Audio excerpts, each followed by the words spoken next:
স্থানীয় সময় সকাল ৭টা থেকে শুরু হয়েছে ভারতের বিহারের বিধানসভা নির্বাচনের প্রথম দফার ভোট গ্রহণ।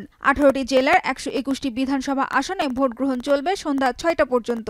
প্রথম দফায় ভোটারের সংখ্যা ৩,৭৫,০০,০০০-এরও বেশি। বেলা ১১টা পর্যন্ত ভোট কেন্দ্রে ভোটার উপস্থিতি ছিল ২৭.৬৫%।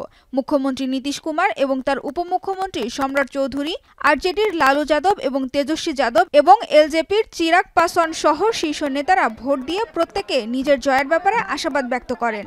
পাটনার বখতিয়ার একটি বুথে ভোট দেন বিহারের মুখ্যমন্ত্রী জেডিইউ নেতা নীতিশ কুমার।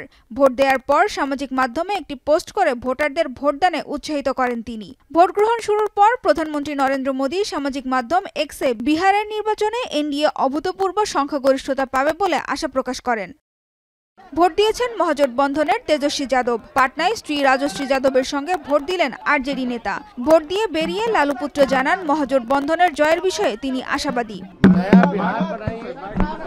नई सरकार बनाइए, यहाँ पढ़ाई, दवाई, कमाई, सिंचाई, सुनवाई और कार्रवाई वाली सरकार हो, भ्रष्टाचार, अपराध मुक्त सरकार हो, जो नौजवानों पर लाठियां ना पीटे, पेपर लीक ना हो, ऐसी सरकार चुने। এদিকে ভোট গ্রহণ শুরুর আগে বিহারের নির্বাচন প্রসঙ্গ তুলে জেনজিদের বিশেষ বার্তা দেন কংগ্রেস নেতা রাহুল গান্ধী। সামাজিক মাধ্যমের ভিডিও পোস্টে রাহুল বিহারের ভবিষ্যৎ নির্ধারণে তরুণদের আহ্বান জানান। बिहार का चुनाव चोरी करने की पूरी कोशिश में। প্রথম ধাপের ভোট গ্রহণের পর আগামী ১১ নভেম্বর অনুষ্ঠিত হবে দ্বিতীয় ধাপের ভোট, আর নির্বাচনের ফলাফল জানা যাবে ১৪ নভেম্বর। সানজিদা ইসলাম তন্নি, এখন বিশ্ব। সানবিট সব দিবে সামাল।